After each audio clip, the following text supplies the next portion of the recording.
All right, guys, welcome back as Waleed yawns to another edition of a Native MMA Radio. This time, we're not going to fall asleep and we're going to be breaking down UFC 243 Adesanya versus Costa. The first time in a long time, two undefeated fighters have gone head-to-head for the biggest prize in UFC.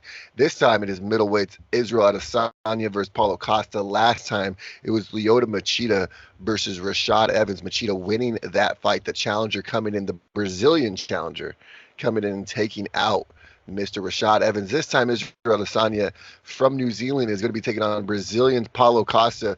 It is a great matchup. You and I have been talking about this for a while now. September 26th is finally going to be the day that happens. Abu Dhabi. We're going back to Fight Island. How excited are you for Costa versus Izzy? Listen, this match is one of the greatest matches that we can see right now with the actual UFC roster, and very excited because there was a lot of trash talking. Then we had a video where there wasn't any trash talking. It was the two of them even being like kind of friends. So cordial. Yeah, I would say I think at this point they realize, hey, we're gonna fight on Saturday night. What's the point? Yeah, they don't like each other. Yeah, They're exactly. oil and water. They're never going to get along. They're two fighters from complete opposite sides of the world, different backgrounds, different beliefs. I mean, they're never going to like each other. So they will never be friends. They might have some mutual respect for each other and what each other brings to the game. But at the end of the day, they got to go in there and wage war. There are two undefeated, very high level fighters. Israel Adesanya is one of the best kickboxers we've ever seen, now transitioning to MMA, completely undefeated. Paulo Costa is literally, he looks like he's made out of stone. He's like the final boss on the hardest video game you've ever played, just this Jack Diesel motherfucker ready to kill you. 1-0 will go, and let me tell you something. A lot of fans actually were angry about that video because they said, thought that it's all fake. We thought that you hated each other. Now you're hugging and shit. What the fuck is this? There's a comment of Cody Garbrandt insulting Paulo Costa's coach, not the one with the white glasses. He insulted Waleed, the Brazilian, if you remember him. Yes, the guy who does where does he do island fights, jungle fights, or something like that? I don't know, but he's one of the pioneer of the MMA world, and Cody Garbrandt commented said Waleed is shit. So I took it personally. I thought that he's insulting me. Then I remembered that he doesn't know even that I exist. So I was like, okay, good. He should. Okay, that was good. But I like Cody. I like some trash talking. I'm not against some trash talking. Listen, not only do we have the middleweight title on the line, but John Jones made huge news by vacating his light heavyweight title. And now we will have Dominic Reyes in what I believe is his first title defense, taking on Jan Blachowicz. What a great matchup. The Polish man has literally been dominating people, knocking out Rook Lockhold, knocking out what most people thought was the number one contender, Corey Anderson, even knocked him straight out of the UFC all the way to Bellator. This is a great fight, and it really sets up the future of the 205-pound division. The main event is so big that nobody cares that the co-main event is actual for a title fight. Love it or hate it, overshadowed. Nobody. You know what? I forgot that it's for the title because I don't know. Nobody cares. Listen. I like Dominic Reyes, I like Blachowicz, but they are not pay-per-view draws. If they were, the light heavyweight title would be the main event. Well, I think the problem with that, and Dana's talked about this before, out of the two title fights, neither one of Jan Blachowicz or Dominic Reyes is a champion. Israel Adesanya is walking into the cage as a champion, so that's why he gets billed higher, because he is already a champion. What I'm saying is, if you take this fight, if you take it from the card, the number of views will not change. Oh, 100%. I think you are boosting Reyes and Blachowicz's profiles, having them with Adesanya and Costa.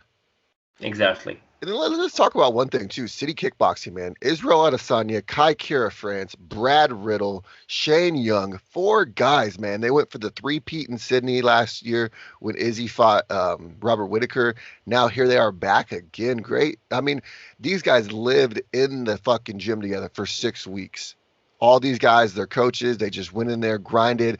It's crazy living in this pandemic world, but you got to do what you got to do when you want to be the best. This is good. I like when I remember back then where the UFC had their Ireland UFC fight night where Conor McGregor fought against Brandao. There was a lot of SBG fighters fighting in Yes. that card. I really enjoy it. You can see that in I don't the Fight Island where we had the Abu Dhabi card where we had Khabib against Dustin Poirier. There were a Yeah, lot and of I friends of believe you Khabib. even pointed out that the next card, the next pay-per-view with Khabib is the same. Yeah, it's the same. He brought his whole family. I It's the love whole that. gang. The whole gang. It's the whole Dagestani people, and yeah, I really do love it because the card feel like more personal at some Well, not level, you only know. that is because the other group of guys can kind of find a camaraderie within themselves, knowing that they're going into enemy Yeah, territory to take on, pretty much homegrown talent at this point. it make like this solo sport make it look more like a team sport, and Yeah, that's what I enjoy. 100%. Let's jump right into this, man. The very first fight of the night, Kadius Ibagmov taking on Danilo Marquez in the light heavyweight division. Danilo is making his UFC debut. Cadius is on a 3-fight losing streak right now. I'm excited to see this fight. This guy's only lost to UFC level talent. Danilo obviously making his UFC debut. This is a fight where we're really going to figure out who one of these two guys are. Yeah, very interesting matchup. I always enjoy having the big boys fighting first. You know that, and Yes. I feel like this will deliver also. But yeah, not a lot of information for from both fighters, and you know what? I'm excited That to will be learn interesting. about two new fighters. Exactly. I feel Because like that's the there's main a lot thing, of them. when we watch these early prelims, a lot of these guys we might not know right away. Even you and I, who talk about this sport on a weekly basis, we Yeah, might not even know some of these guys. And the fact that the UFC gives us the opportunity to know this talent, and you just got to pay attention to the prelims. There are so many great, talented fighters that are sitting here on the prelims. A lot of you guys don't even realize it. Shemaev exactly. wasn't a main event fighter the very first time up. I mean, you realize him, you know who he is now, but his very first fight was on the prelims. You and I literally said we know nothing about this guy, and now we know pretty much a lot about him. Exactly, 100%. Juan Espino is finally going to be stepping into the UFC after he was crowned tough enough's heavy hitters winner. He's going to be taking on lights out Jeff Hughes. We've had Jeff Hughes on this card or on this show a couple times now. He is 2-1 no contest in the 2-1 no contest in the UFC. He hasn't found a victory. Juan Espino looking to be his first casualty. This one in the heavyweight division. Juan, it looked really good in heavy hitters. He was able to walk through the competition. When you look at all the guys at first, I didn't think that he was going to be the one that came out of it. But once you watch the progression of the show, you just seen that his grappling was far, way, way, way above everybody else. And that's going to be the thing. His takedown actually is 100%.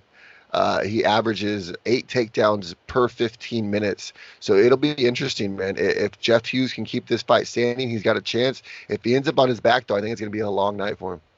Yeah, I agree 100%. And in this heavyweight division, if you're on your back against someone who's, they're so heavy. Yeah, it's Let's so not hard. just talk about some scales in the ground, like just the weight. They are so heavy, it's not easy to go back up, and it would take a lot of energy to go back up against a heavy guy like Juan Espino. But yeah, I agree with you. If Jeff wants a chance to win this fight, he needs to keep it standing up. Yeah, I mean, every heavyweight has a puncher's chance. Yeah, everyone. Now, one of the more, significant fights in my eyes, at least, is this next one coming up in the light heavyweight division. William Knight makes his UFC debut against Alexia Kumar. Kumar is the training partner of Stipe Miocic. He fought Justin Ledet I believe, like the last fight with crowds. So that was like what, March. He won that fight. Here we go, William Knight making his UFC debut. Like I said, he was on the Contender Series. He made quick work of both the guys that he fought on the Contender Series, knocking them both out. He is an animal, this William Knight, man. This dude is ferocious. Don't blink. I do not expect these two to go to the judges, and I can't even tell you who's going to win, because either one of these guys could knock out the other. It's an amazing matchup, great young strikers, and I can't wait to see what they're able to do in the UFC. I agree with you. This fight should not and will not, I believe, go to decision. The both fighters really go for the finish and they go for the kill, so 100%. And you cannot predict this kind of fight because they will go at it, they will throw, the both of them will throw, and we will see what happens. Strikes landed per minute. We're talking about light heavyweights here. 6 strikes landed per minute for William Knight, 5.9 for Alexis. I mean, that's just not something that you see at a light heavyweight. So we're not talking about, this isn't John Jones yet, but one of these two guys could eventually be the head of that light heavyweight division. William Knight, like I said, is a beast. If you haven't seen him, go check out his highlights. Alexei Kumar strains with Stipe Miocic. He's been under Stipe Miocic for a very long time. He knows what to expect. And Stipe thinks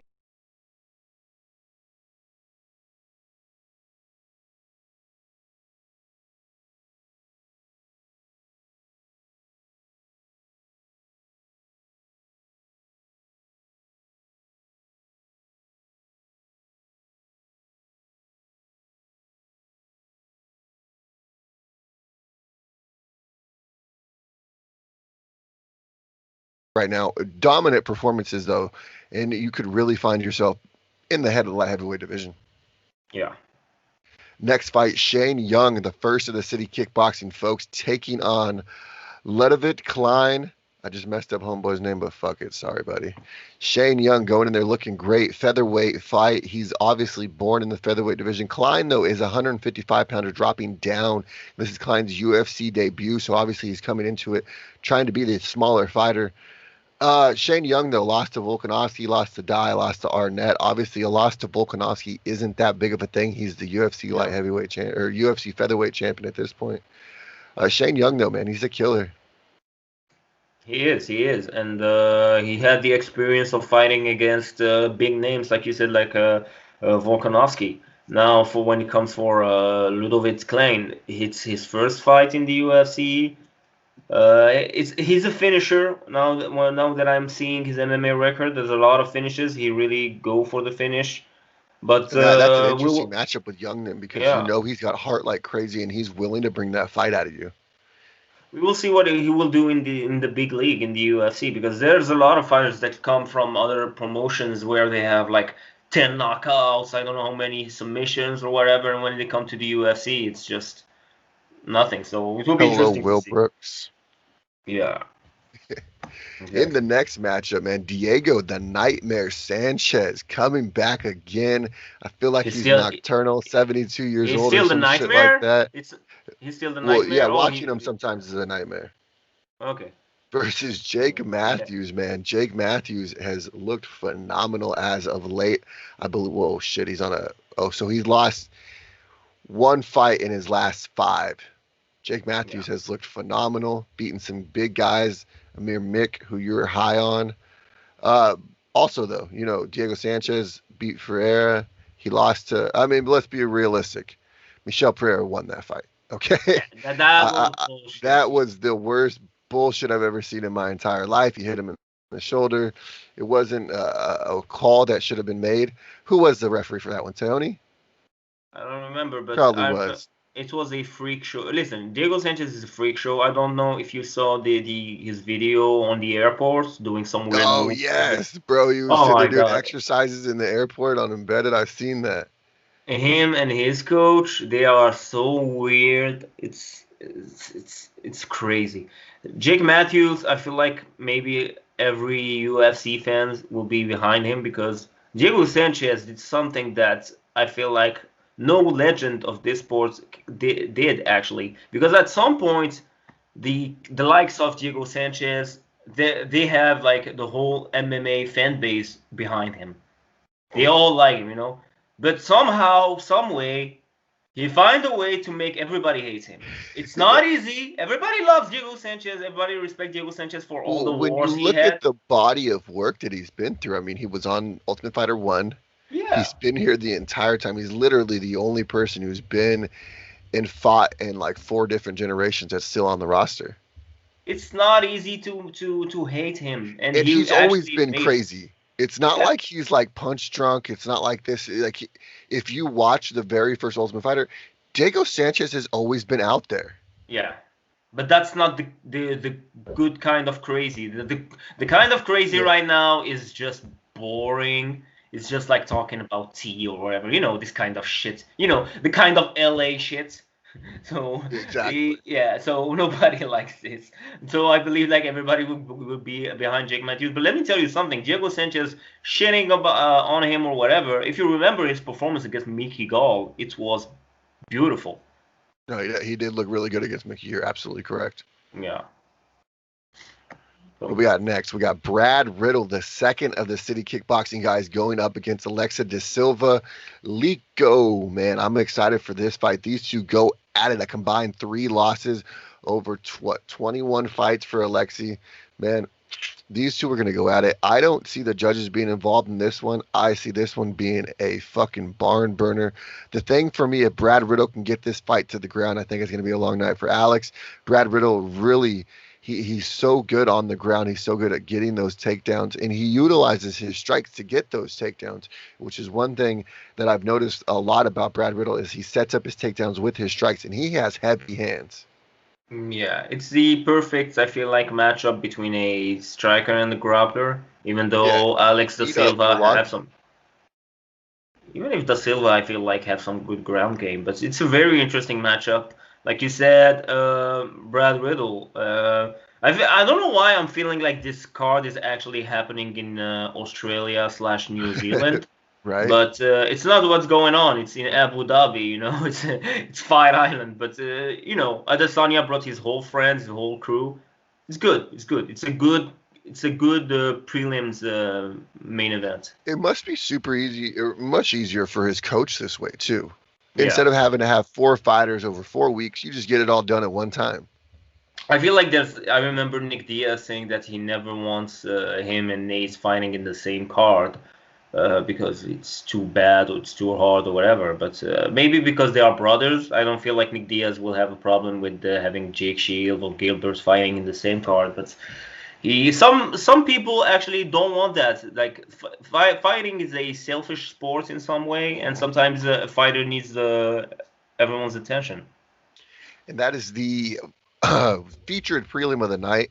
Brad Riddle, excited to see him. Can't wait. Very first fight of the main card, Hakeem Dawodu is taking on Zabari Takharov. Now, you and I have talked about the following that Zabari has is fucking crazy, man. Like Crazy, millions of crazy, followers. You crazy. would not like this dude has more followers than most champions in divisions. That's crazy. That's amazing, and that tell you how.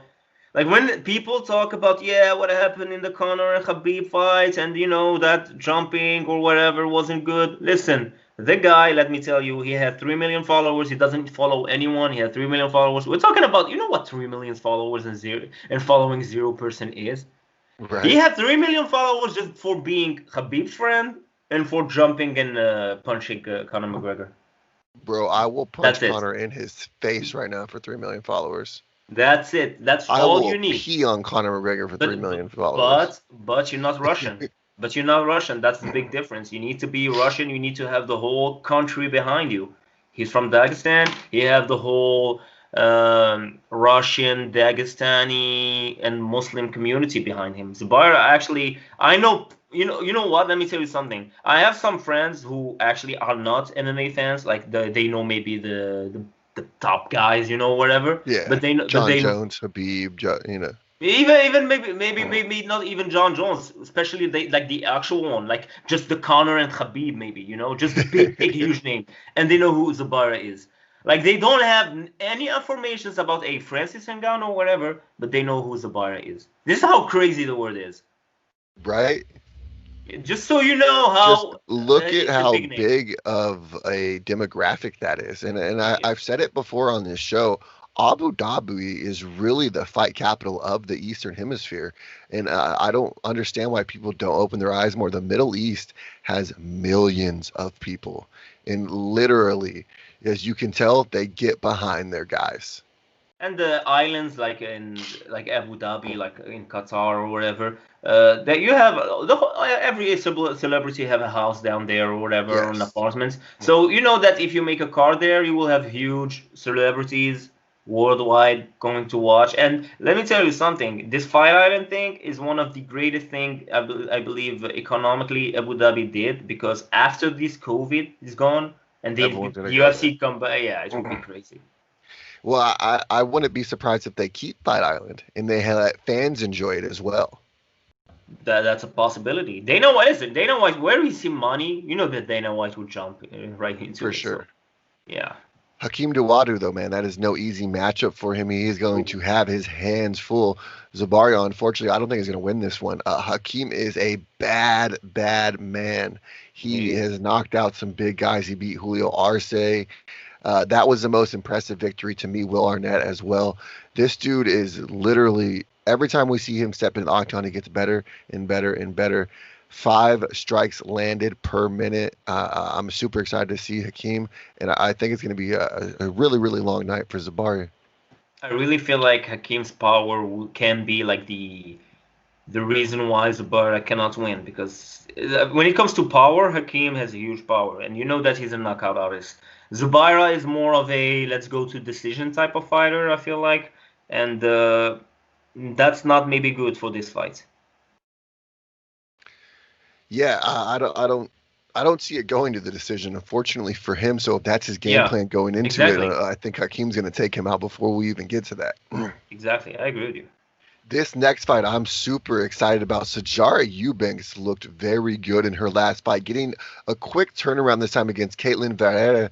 Caitlin, in my opinion, I thought was going to be the one lady who was going to go and dethrone the other Brazilian, Amanda Nunes. Unfortunately for her, she ran into a lady named Irene Aldana, and that pretty much put an end to all that.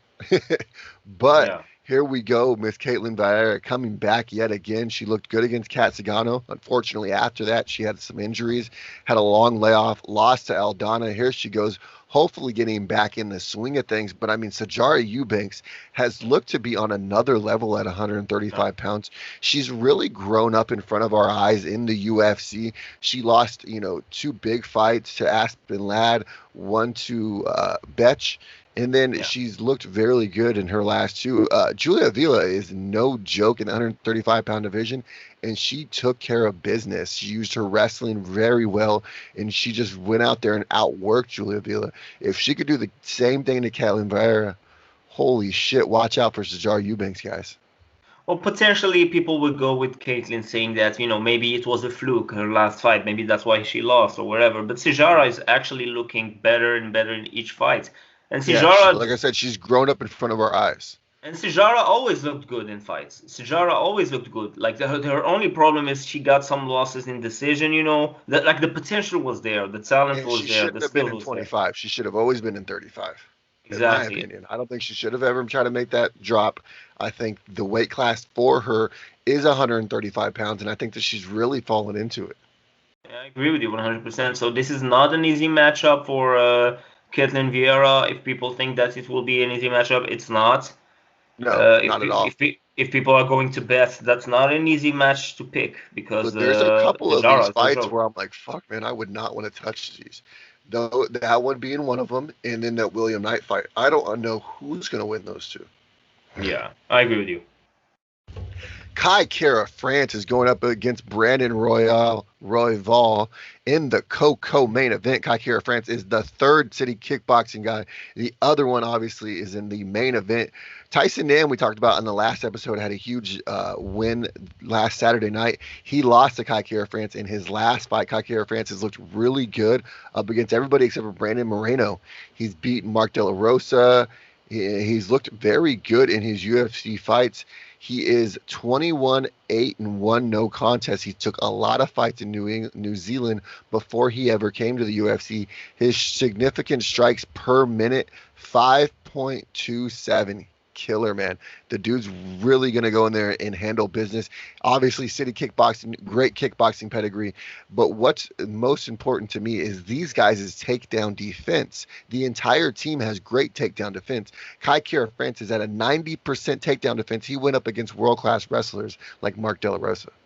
Yeah, and that Brandon Royal, listen, he's no easy No matchup joke. because if you remember his win against Tim Elliott, it was his last fight. Yes.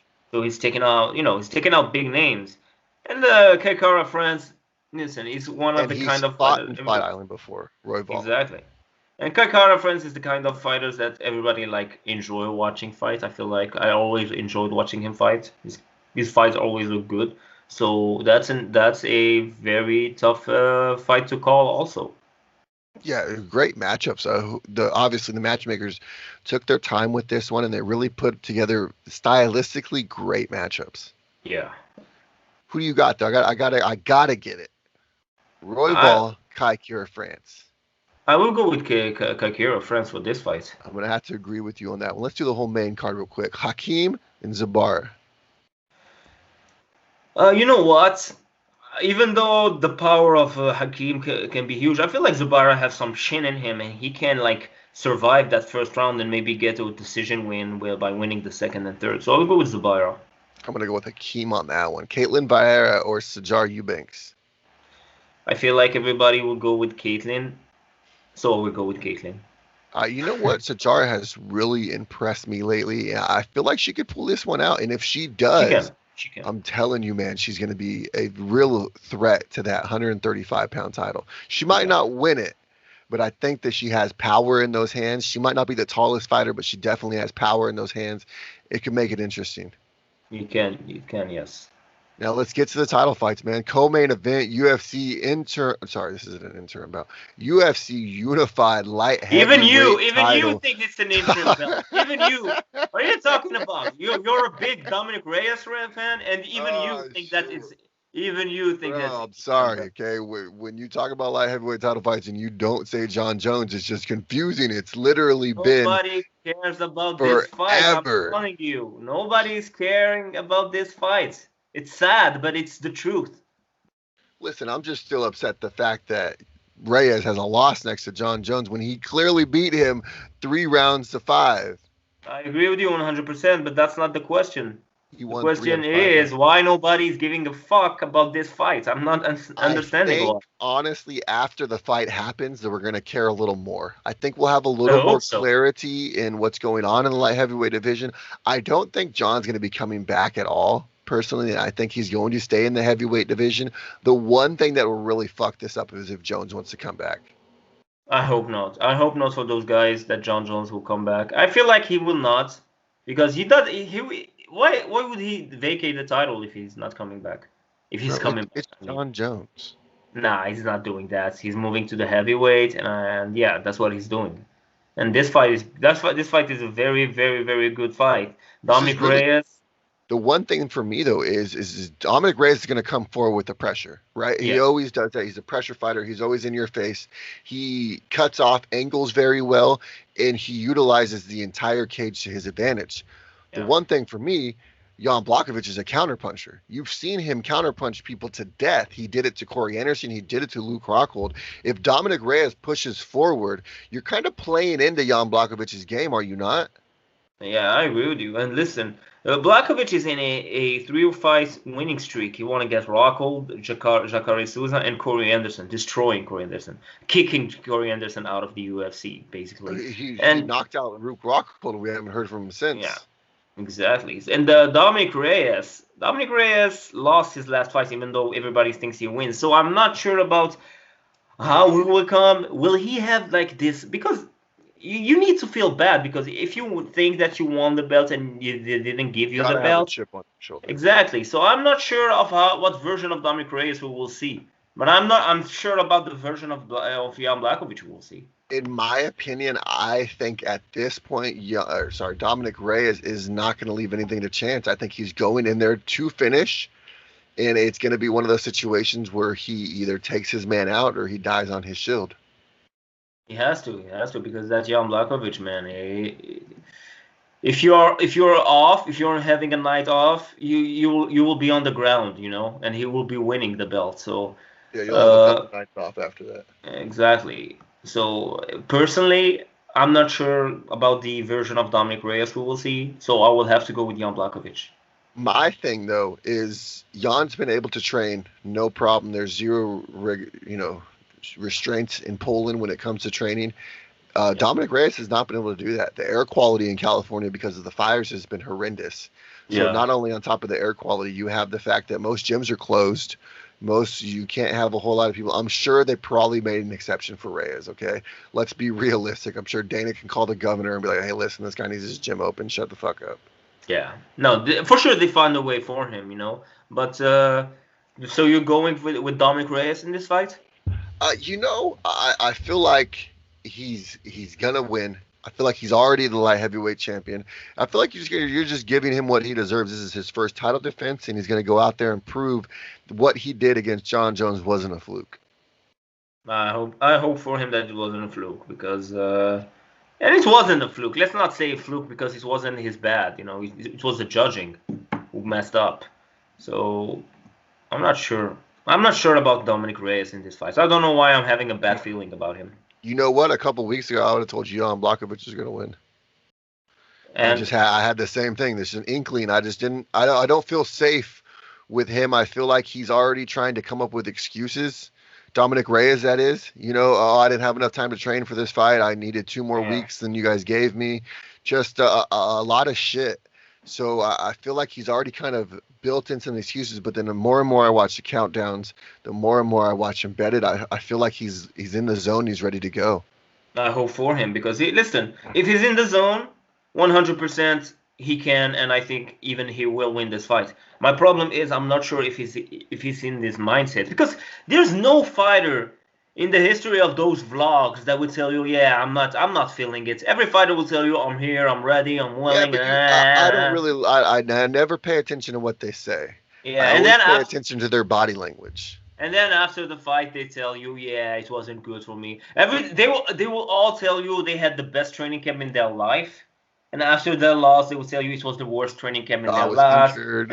And yeah, and the weight cut killed me and whatever, and my dog ate my homework or whatever the fuck. They will tell you all the bullshit in the world, but before the fight, they will tell you they were great, they were Dog amazing. ate my kettlebell. Yeah, so you know what I mean. No, I feel you 100%. Let's get to it, man. Let's go. Let's do it. Okay.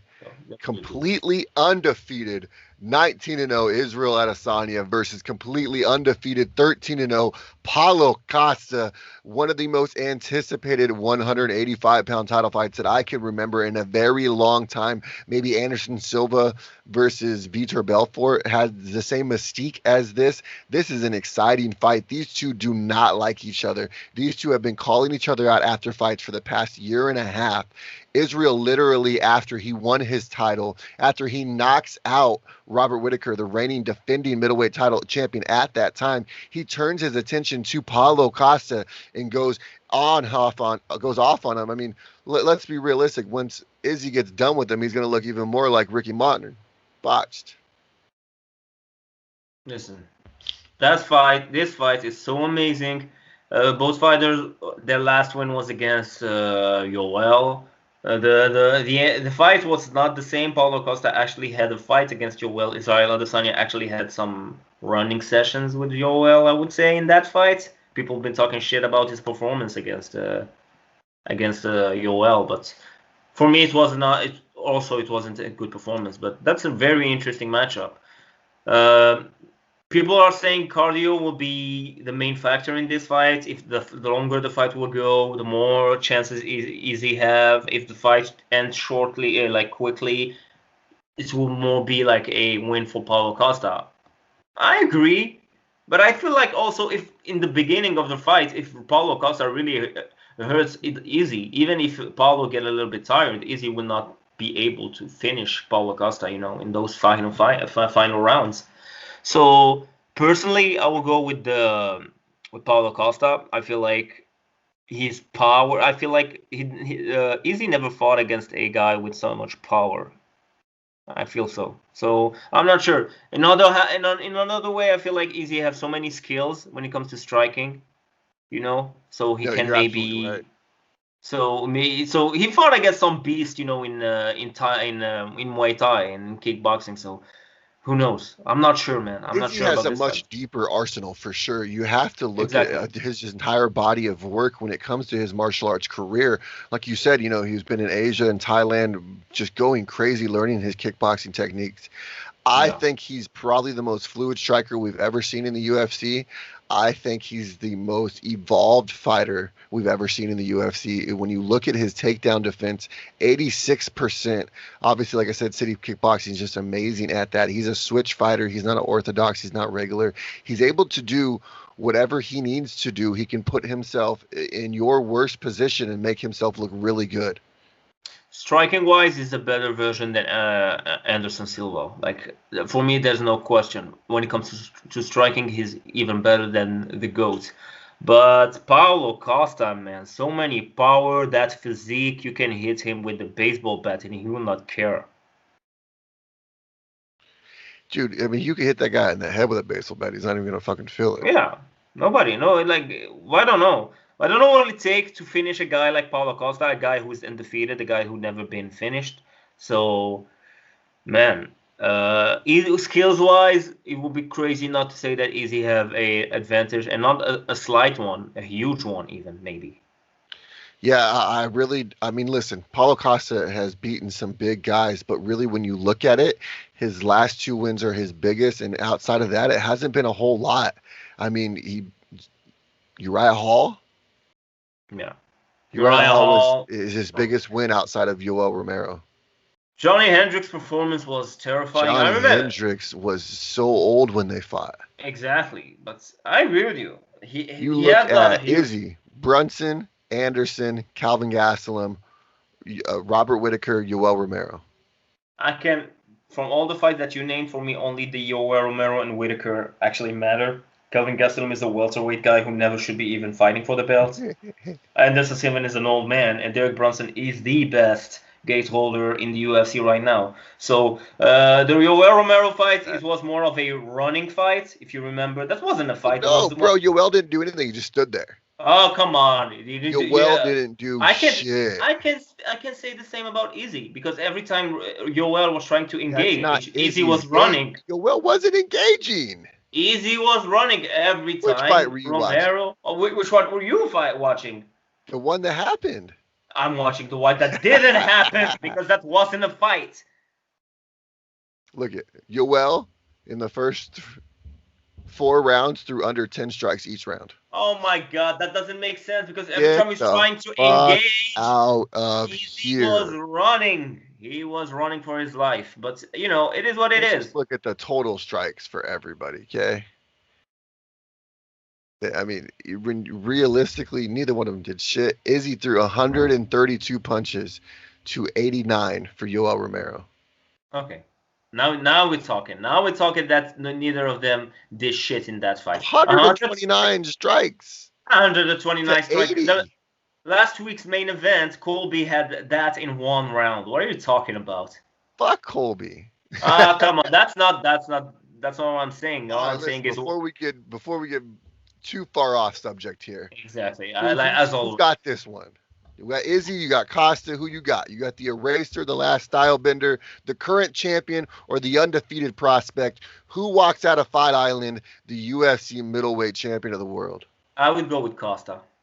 I have to go with my man, Israel Adesanya. I have not been off that bandwagon for a very long time, and I'm not jumping off now. In I've my never opinion, been. Listen, I I've never think been in he's that bandwagon. good. We don't want you here. I Okay? always pick the We other. don't want you here.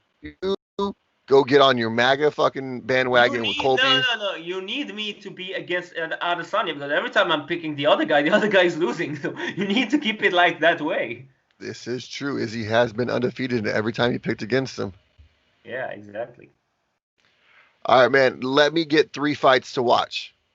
All right, brother. So listen, I will go. You know what? I will go very. It's a strange choice, but I will do it. I will go with Diego Sanchez just for the fact that I want to see some weird shit. I He's an want to see interesting him. character. I want to see him talking to his solo coach. Everybody's saying that they are maybe even lovers. I will not go that far, but I wouldn't be. Would you be surprised? if you watch that interview with Ariel Helwani, you will think Would a lot of you be things. surprised? I would not listen. When it comes to Diego Sanchez, nothing can surprise me. Nothing shocks me now. Nothing. He can eat a cow alive. He can do whatever the fuck. Nothing can disturb me when it comes to Diego Sanchez. My second fight will be Zubaira because you know what? A guy with 3 million followers fighting, not even in the main event. In the main event, I don't believe even Easy have 3 million followers, which is even crazier. So yeah, that's an interesting matchup. And for my third fight, I will go with the fight that nobody cares about. I will go with the Dominic Reyes against Jan Blachowicz. I feel like people need to care about this fight, even though they're not caring about it. I feel like it's a huge mistake because the winner of this fight will become champion of this division, and it can change a lot of things in the UFC. Just to clarify, Izzy has 2.9 million followers. Okay. So, I mean, just look at how big of a draw Subarov is. That's and crazy. He hasn't even done a whole lot in the UFC. Never done anything in the UFC. Hasn't done shit. Who has he fought? Come on. Listen, the most important fight, in my opinion, that people aren't talking about is this William Knight versus Alexa Kumar. These two are going to go in there and fucking throw bombs. The judges will not be needed. Those guys can take a break, and they're going to go in there and kill each other. Caitlin Bayer versus Sijara Eubanks, I really feel like it's a huge turning point for either one of those two women. Whoever wins really puts herself in the fucking, driver's seat to be the next in line against Amanda Nunes. And then for me, I mean, you got to look at that title fight. Two undefeated fighters. We haven't seen that in such a long time. We've only ever seen it once in the UFC. This time, I don't think the challenger is going to go in and knock out the champion. I think the champion is going to be victorious and stay victorious. I think there's just too much to Israel Adesanya compared to Paulo Costa. Paulo Costa is definitely the bull, where Izzy is the matador. It's going to be an interesting situation and how it works out. Does the bull get the matador, or does the matador get the bull? This will be a huge matchup. I hope that the fight will actually deliver, because if they start hugging and shit and touching gloves or whatever, I will be so mad. Who else you got? Anything else? I just want to make a rules. I actually want to make this rules in the UFC. If fighters like hug during the fight, they deduct points. Yeah, points for both of them. If they do it again, it's a no contest. I just want to give a quick shout out to City Kickboxing. Again, having 4 guys on the card isn't easy, especially for their coach. Yeah. You got to do a whole lot of fucking jumping from one guy, going to the next guy, type of, hey, you did really well, go to the next guy. You need to go kill this guy. It's a completely different, you have to put on multiple hats to wear with multiple guys. And really a lot of respect goes out to those guys and what they're able to do in the, huge, this isn't a little local show. This is the UFC. This is on Fight Island. They had to go to Vegas just to fly to Abu Dhabi. I mean, it's crazy times. Hats off to those guys to be able to bring 4 guys to the table. And I'm excited for this card, man. I can't wait for a return to Fight Island. This fight is going to be great. Anything else on this card? Nothing. Listen, I have to watch all the vlogs the UFC made for this card. I need to watch the last interview, the last conference that they made between Izzy and Costa on the beach. I need to watch that. There's a lot of things to watch, actually, before the fight even. Yeah, definitely. Check out the countdown. Countdown was great. I watched it last night. I'm excited for this one, man. I can't wait. But yeah, that about wraps it up for us, guys. UFC 253 in the books. Anything else for this episode, man? Nothing Excellent. At all. You knuckleheads stay classy, and we'll see you guys next week. Peace.